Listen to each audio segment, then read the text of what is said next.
வணக்கம். இன்னைக்கு நம்ம பாரம்பரிய முறையில் ரவா லட்டு எப்படி பண்ணுறதுன்னு பார்க்கலாம் வாங்க. இந்த மெத்தடில் பண்ணும்போது நம்ம சர்க்கரையை பாகு காய்ச்சி தான் பண்ண போகிறோம். அதே சமயத்தில் முழு ரவையாகவே பயன்படுத்த போகிறோம். வாங்க எப்படி பண்ணுறதுன்னு பார்க்கலாம். இதுக்கு ஒரு பேனில் 4 பெரிய ஸ்பூன் நெய் சேர்த்துக்கலாம். நெய் கொஞ்சம் லேசாக சூடான பிறகு தேவையான அளவு முந்திரி திராட்சையை வறுத்துக்கலாம்.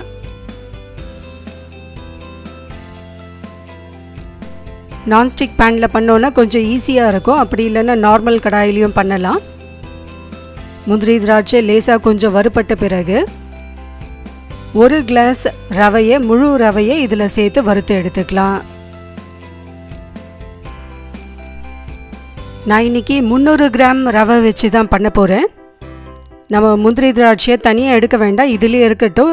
முந்திரி திராட்சை கூடயே ரவையும் சேர்த்து வறுத்து எடுத்துக்கலாம்.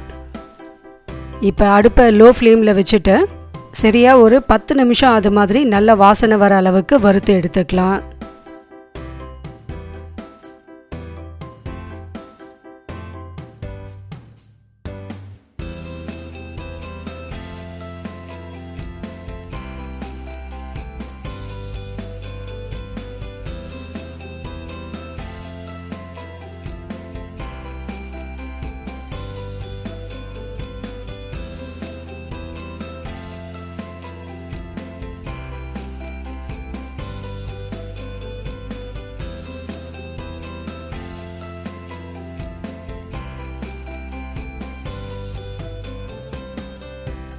ரவையில் கொஞ்சம் கூட பச்சை வாசனை வரக்கூடாது.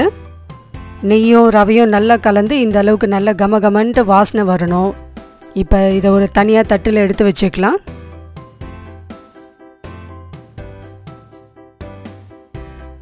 அடுத்து இப்போது இதே பேனில் நம்ம எந்த கிளாஸால் ரவையை அளந்தோமோ அதே கிளாஸால் 1 கிளாஸ் சர்க்கரை 1 கிளாஸ் தண்ணி இது சேர்த்து இப்போது பாகு காய்ச்சி எடுத்துக்கலாம்.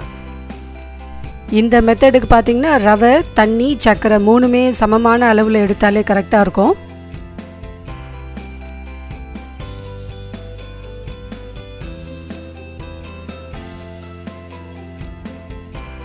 சர்க்கரை பாகுலேயே 1/2 ஸ்பூன் ஏலக்காய் தூளும் சேர்த்துக்கலாம். சர்க்கரை நல்லா கொதித்து நல்ல ஒரு திக்கான பிசுபிசுப்பான ஸ்டேஜுக்கு வந்தாலே போதும். ஒரு கம்பி பதம் வரணுன்ட்டு அவசியம் இல்லை. இது எக்ஸாக்டாக சொல்லணும்னு பார்த்திங்கன்னா 1 கம்பி பதம் வர்றதுக்கு முன்னாடியே நம்ம இதை நிறுத்திடணும். சர்க்கரை இப்போது நல்லா கொதித்து இந்த அளவுக்கு நல்ல ஒரு திக்கான பிசுபிசுப்பான ஸ்டேஜுக்கு வந்தாச்சு. இப்போ அடுப்பை லோ ஃப்ளேமில் வச்சுட்டு நம்ம வறுத்து வச்சுருக்க அந்த ரவையை இது கூட சேர்த்து கலந்து விட்டுடலாம்.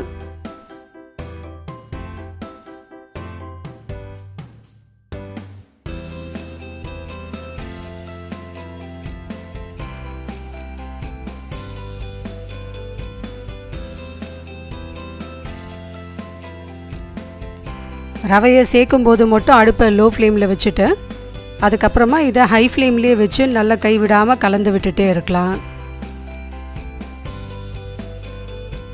இப்போ இந்த சர்க்கரை பாகுலேயே ரவை நல்லா வெந்து வந்துடும்.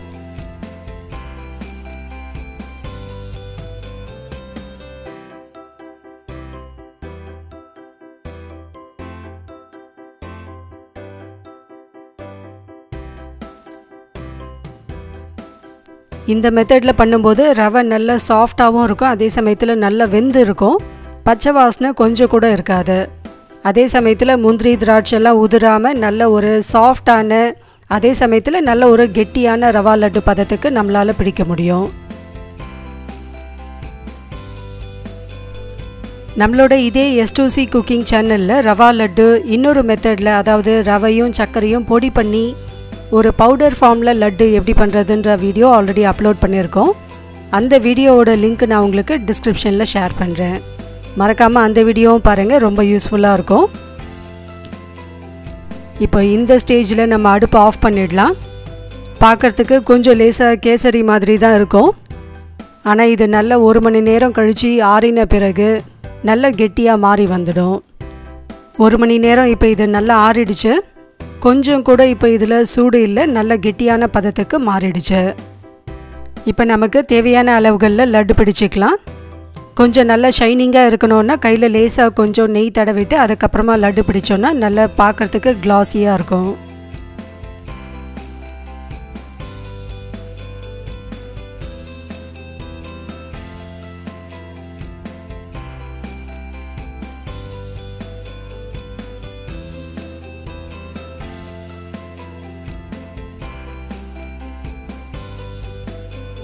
ரொம்பவே அருமையான ரவா லட்டு ரெடி ஆயிடுச்சு. கண்டிப்பாக இதே மெத்தடில் ட்ரை பண்ணி பாருங்கள், உங்கள் எல்லாருக்குமே ரொம்பவே பிடிக்கும். வீடியோ பிடிச்சிருந்தால் லைக் பண்ணுங்கள், உங்கள் ஃப்ரெண்ட்ஸ் கூடயும் ஷேர் பண்ணுங்கள். நம்ம சேனலை மறக்காமல் சப்ஸ்கிரைப் பண்ணி வச்சுக்கோங்க. அப்போ தான் நம்ம போடுற வீடியோஸில் உங்களுக்கு உடனுக்குடனே அப்டேட் கிடைக்கும். சப்ஸ்கிரைப் பட்டனை அழுத்திட்டு பக்கத்தில் இருக்க நோட்டிஃபிகேஷனில் ஆல் என்ற நோட்டிஃபிகேஷனையும் ப்ரெஸ் பண்ணிவிடுங்க. தேங்க்யூ.